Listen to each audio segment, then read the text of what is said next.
Most of us who have favourite video games may have a favourite video game studio that goes hand in hand with it. The Witcher 3 and CD Projekt Red, GTA 5 and Rockstar, Uncharted and Naughty Dog. We usually know the developers that make the games we love.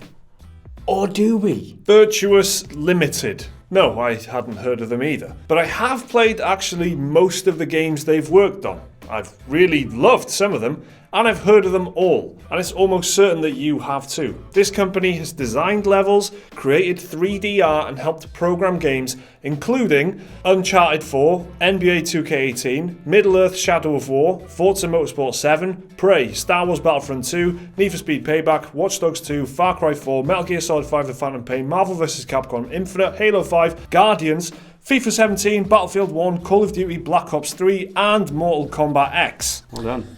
Well, I bet you weren't expecting a list that long, were you? I'm expecting your breath to last so long. Yeah, that was the point. That's hammer home the point. So who the hell is this company? Well, that is exactly the point. Virtuos Limited is a Chinese outsourcing company that some of the biggest games publishers and developers in the world, the likes of Sony, Microsoft and EA, turn to for help with developing their games. The company employs about 1,300 people, dwarfing the size of a company like Guerrilla Games, who actually outsourced some of the work of last year's Horizon Zero Dawn to them. You see, Virtuos doesn't make or work on its own IP, it helps other companies create and build theirs. But it's gotten so big in recent years, it's now even taken on full development of ports and remasters, and actually making original games based on other companies' brands. The spotlight was finally pointed at Virtuos Limited and companies like it this week in a lengthy piece by the website theoutline.com. Reporter Michael Thompson went to the company's Shanghai offices, met the team and lifted the lid on a veritable army of developers who work on our favourite video games. In the piece, the company's founder, Gilles Langieroux, off of France, said, quote,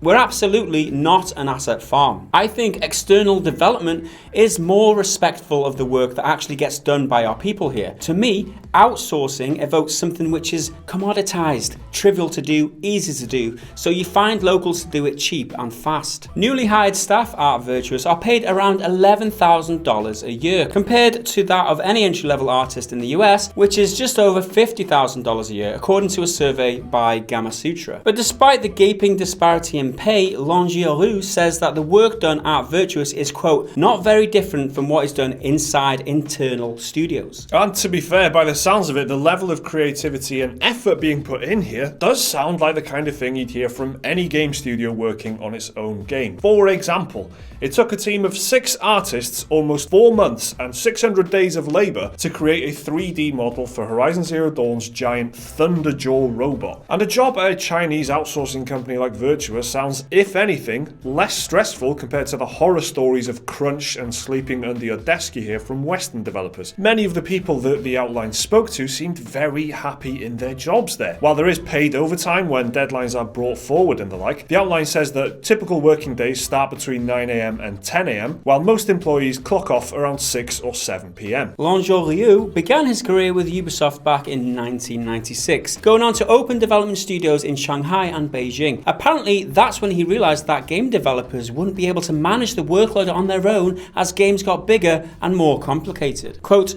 "When I was at Ubi, we were asking ourselves, how are we going to make those bigger games? We don't have enough people to make those bigger games, and I knew we had more people than anybody else. So if it was a problem for Ubisoft, it had to be a problem for everybody else. So this is now a huge part of the games industry, and it seems to be crucial to getting some of our favourite games made. But as the outline points out in their article, it's far from a perfect system. Cast your minds back, if you would, a couple of months when the developers of PlayerUnknown's Battlegrounds found themselves in trouble when a gratuitously detailed outline of a vagina could be seen on the female character model on the game's test servers. That character model came from an outsourcing company. But there is no denying the impact of this company and others like it. It is massive. The biggest AAA publishers and developers rely on the likes of Virtuos Limited now to get their games made. Virtuos has made character models, levels, enemies, all of that good stuff in many of the biggest games in the industry, and no one's heard of it. Well, they have now, because we've just told you about it. But wow,